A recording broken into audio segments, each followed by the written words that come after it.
এইটুকু একটা বাচ্চাকে তুমি এত দূরের একটা হোস্টেলে একা একা রেখে দেবে? কি করবো বলো, বিয়ে করেছি, কোথায় একটু আনন্দ ফুর্তি করে কাটাবো তা নয়, এই হারামজাদাটাকে আমাকে ট্যাঁকে নিয়ে নিয়ে ঘুরতে হবে। তাই বলে তুমি ভাবতে পারবে না দিদি, ও এমন একটা জায়গায় আমাকে মা বলে ডেকে ওঠে না যে লজ্জায় আমার মাথা কাটা যায়। ও তোমাকে মা বলে ডাকলে তোমার লজ্জা করে? করবে না? দাও শনিটাকে রেখে আসি। আয় আয়। আমি একটা কথা বলবো অনু। যা বলার তাড়াতাড়ি বলো। ওকে আমায় দিয়ে দাও না। তোমায় দিয়ে দেবো? হ্যাঁ দেবে। ওকে কাঁধ থেকে নামাতে পারলে তুমি বেঁচে যেতাম, কিন্তু তোমাকে দেওয়া মানে তো এ বাড়িতেই থেকে যাবে। তারপর যখন তখন আমার ঘরে ঢুকে যার তার সামনে আমাকে মামা বলে ডেকে উঠবে।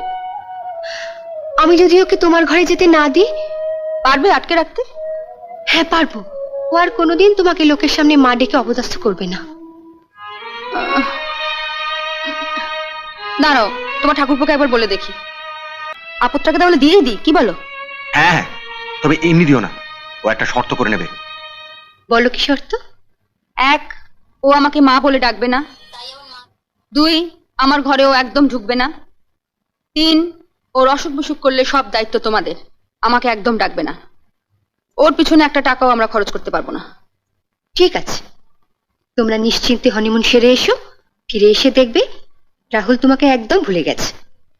উফ, এটা যদি করতে পারো না দিদি। আসি দিদি।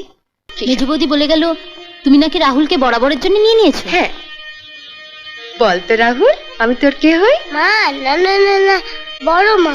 না, যা, আমরা তো গেলাম। ছেলেকে পেয়ে তুমি তো আমাকে আর ছোদ্দাকে ভুলেই যাবে। দুর্বোকা, শুনলে না? আমি রাহুলের বড় মা আর তোমাদের ছোট মা। অনেক ভাগ্য করে জন্মেছিলি, তাই এমন মা পেলি। না না মা না, বড় মা। চল রাহুল। তুমি ওকে নিয়ে রান্নাঘরে ঢুকবে নাকি? হ্যাঁ, ওকে একদম কাছছাড়া করবো না, আঁচল দিয়ে বেঁধে রাখবো।